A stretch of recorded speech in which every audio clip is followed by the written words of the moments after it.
what I look for when I'm buying a caravan.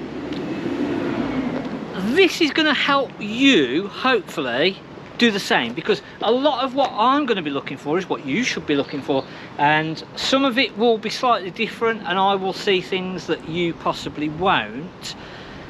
So I can try and point this out to you, and I'll go through so when we have priced up a caravan, we will give the customer a price. We'll then go to look at the caravan. So the first thing that I tend to do is, depending on the weather, if the weather's shocking, I'll go inside first. If it's really nice, it doesn't really matter. But that's because you don't want to tread your wet feet all through the inside of the caravan. So if it's wet and horrible, I'll go inside and I'll hope that obviously the weather's going to stop. It's not really to look for damp or water ingress or anything like that, because my damp meter is going to do that for me. But it just means that I'm not going to go walking all around getting wet, muddy, and then go all through the caravan. So literally I'll just go, if it was raining, straight to the inside of the van. Now obviously, as I say, if it was nice weather, it doesn't really matter how we do it, whether we look at the outside or the inside. But I do tend to like to look at the inside, because then that might sort of point out things for me to look at on the outside.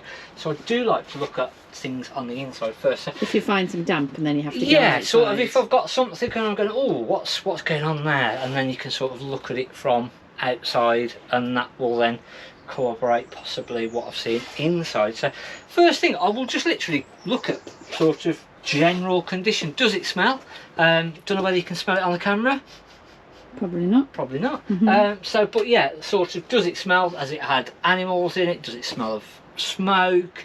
Has it just got a musty smell because it's been had an old smelly awning sat inside? And so I've got to then decipher if there's things like that inside. Is it the awning that's creating a smell, or is it the actual caravan that's creating the smell? So it's a bit difficult when we're going through. Obviously, if you're coming to buy a van from a dealer's, you're hopefully looking at it nice and fresh and airy, and you've not got that issue. But that's something that I'll be looking at and trying to work out if there's awnings in there and what have you. General condition, so just literally looking around, and within the first minute you'll get an idea of whether a caravan's been looked after or whether it's been knocked around.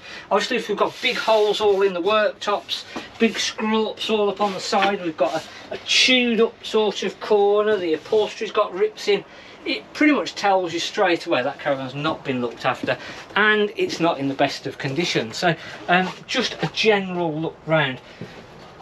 When I'm tending to buy a van, as silly as it sounds, I'm not going to go through and I'm not going to check all the different appliances, make sure. But if you were buying a caravan privately, that's something that you're going to want to do. Ask the seller to have it all set up, running, make sure that sort of it's all doing what it should be doing. Make sure that the fridge is nice and cold when you get there. So that's an expensive one, isn't it? If it is something where you're going to buy it privately and you're not buying it from a dealer, obviously you've got no comebacks really. That's it. Once you've hitched up, paid your money and you've gone, if that fridge isn't working, it's a really expensive thing. So if you can get the seller to put the fridge on, make sure it's working, make sure it goes nice and cool, get all the gas connected so you can check all the oven, the hob, the grill, and this is then bargaining points for you. If those things aren't working, it's then like, oh, I really like the van, but I'm going to have to get that fixed. That's not working, I've got to do this. So in then going through again, is sort of checking all of your hinges, all of your catches, making sure everything's all good. So as I'm going through doing my damp check, I'll be removing all the upholstery, which for the seller sort of feels a bit like, oh, what's he doing, taking all my stuff off and moving everything. But this sort of does two things. It lets me check all of the upholstery, that there's no damage anywhere, no rips, but also then when I'm going through and underneath of all the seats, etc., I can double check everything, do all of my damp checks. So I'm doing two things at once. I'm literally checking all the upholstery and doing my damp check, and then I'm just making sure sort of there's no plastic damages that we're going to have to end up trying to repair or make nice again. Because we've had it where the mice have chewed like underneath, haven't we? Yeah, or it could be that there has been smokers in there, there's no smell, but they've put fag burns in there, etc. Yeah. So just giving all the upholstery a really good check. Obviously, if you're buying it privately and even from a dealer, realistically, with your fly screens and blinds, if we find one and it's got damage, there's not really a huge amount of that we can do with it, and it is used at the end of the day. But it might be that you go, actually, I want a little bit of discount because that's damage there, and I've got to live with that. So again, it's just a bargaining chip. So checking all of your blinds and fly screens is another really good option and thing to do. Going through, so again, checking all of the drawers, etc., as I've mentioned, just making sure that everything is doing what it should be doing. Hopefully fridge is nice and cool, so you can check that. Shower tray is a good important one, making sure there's no cracks or damage on the shower tray. And then again, just as you move through to the back, you can check all underneath of the bed, make sure the tables are there, make sure the carpets are there, make sure there's no damage on the table. So again, checking for extra damage on the table is another good one to do. And then as I will be going through that, I'd be damp checking. So again, a little damp meter is a really good idea to buy, not just for when you're buying the Caravan, it will help you long term as well, so you can double check your own Caravan sort of every couple of months. Keep an eye and make sure that there isn't any issues. Now, a lot of the Caravans are different.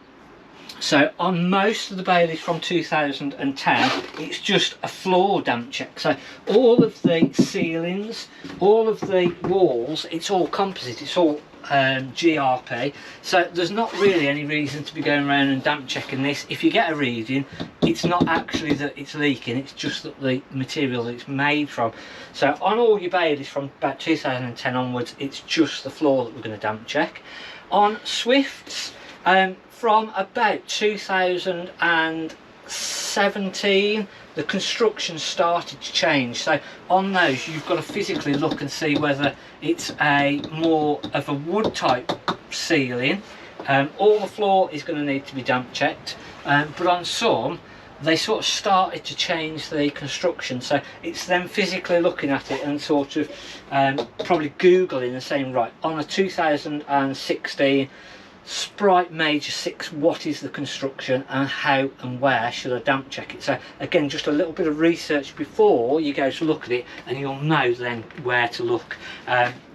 Pretty much every Caravan except for like the Swift Elegances and the Bessicars, you're going to have to damp check the floor, and then different makes and models is going to be floors and ceilings. And again, we'll have a look in one in a minute, what happens when you get a leak from a ceiling and what damage it can cause, and again, early signs to look for in a Caravan. Once you've gone through the insides, you can then start to look at the outside. So you can check all of your lockers and all the different doors on there, checking the actual toilet cassette.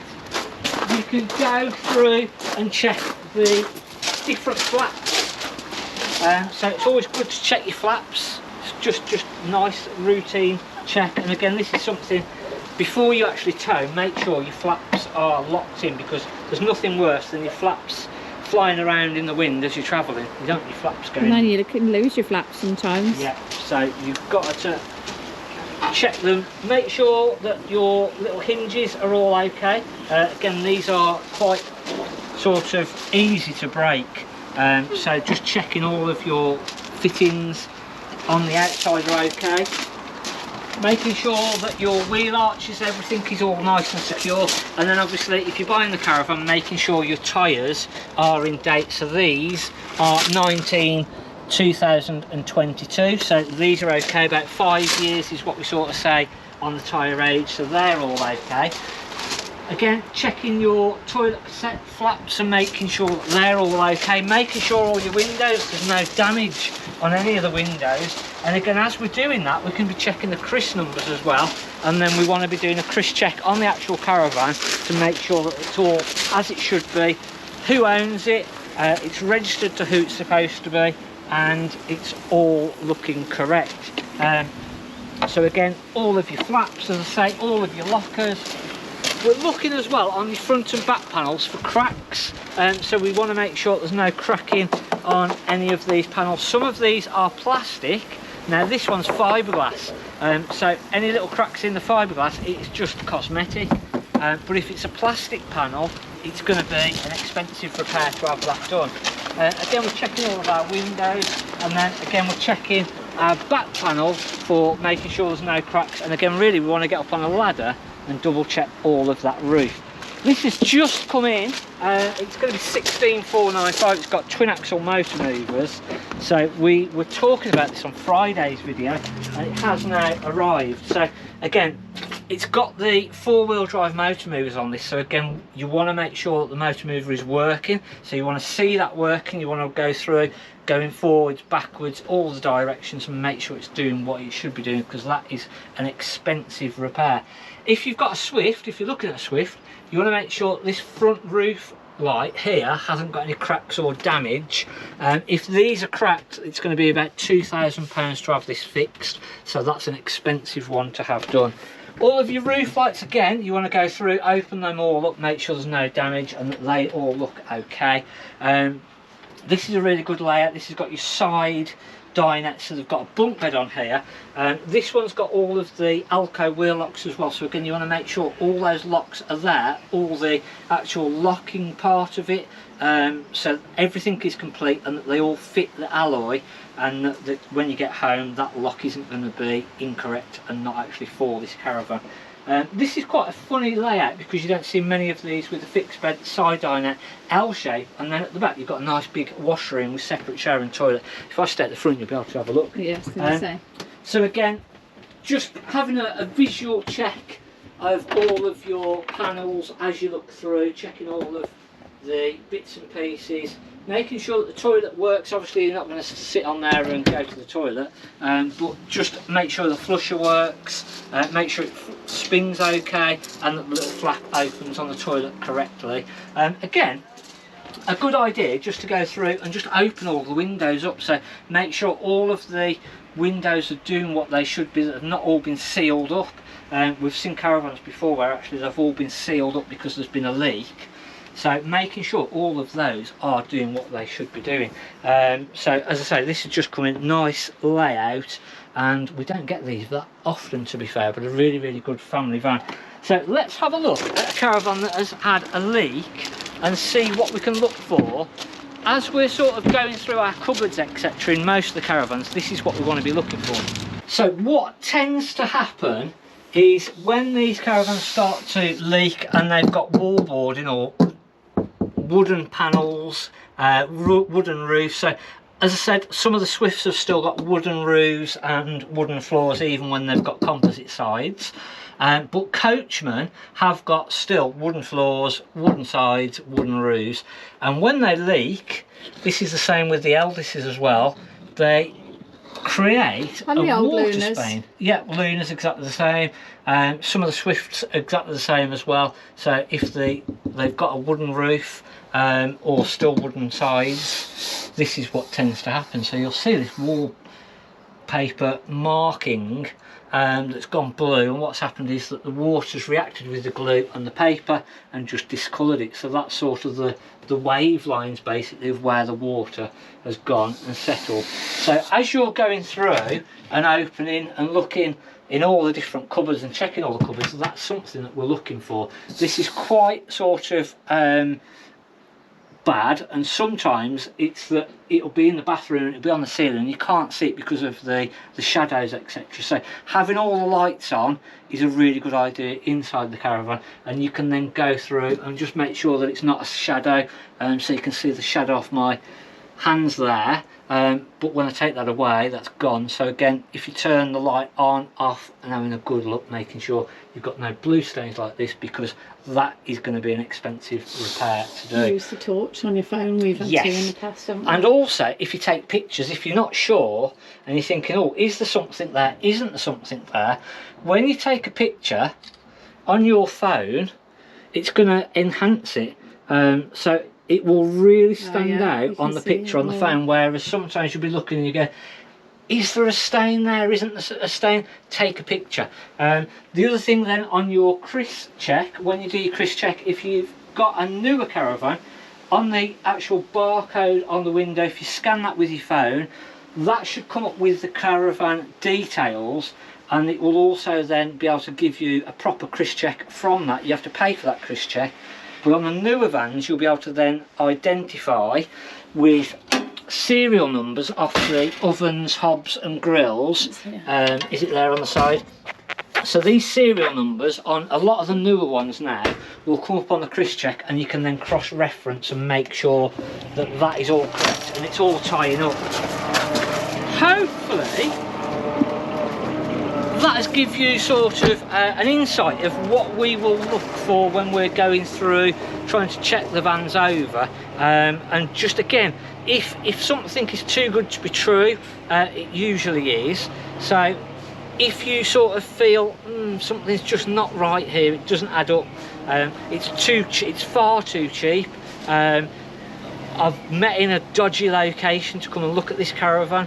There's just alarm bells, just walk away, it's not worth it. If you can, obviously I'm going to say go to a dealer because that gives you some support, but if you can do it privately, there's no reason not to. You can save money, but just make sure that the money that you're saving isn't going to be a big mistake and it's going to end up costing you more in the long run. But really, also warranty as well on like some of these newer ones, they have to be in service, don't they? Yeah, so again, that's something we're going to do a separate video on completely, but you want to make sure that if you're buying a newer Caravan and it's got manufacturer's warranty, the servicing dates are correct with what that manufacturer says. So again, Google is your best friend.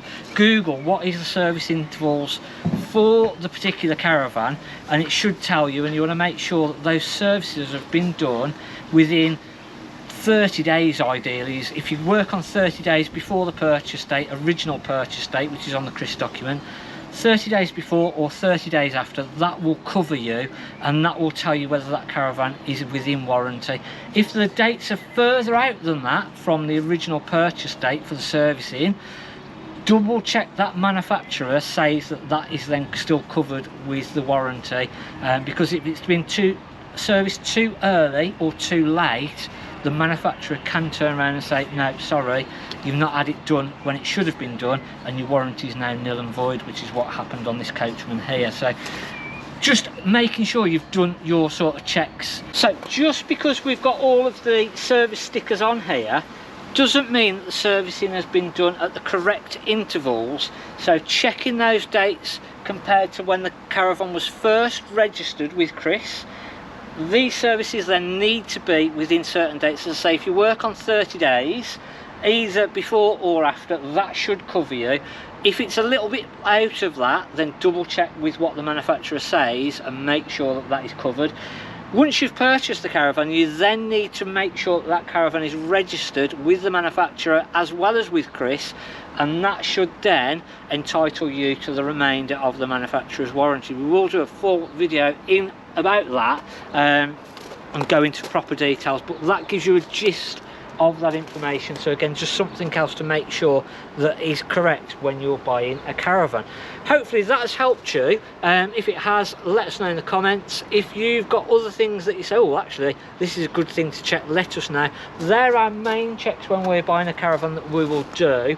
Obviously there are a lot more as well as that, but that's going to be the main sort of emphasis of what we tend to look for and how we will sort of go from. So hopefully you've enjoyed this little video. If you have, hit the subscribe button, hit the like button, and we'll see you soon. Thanks for watching on Mark at the Caravan Place.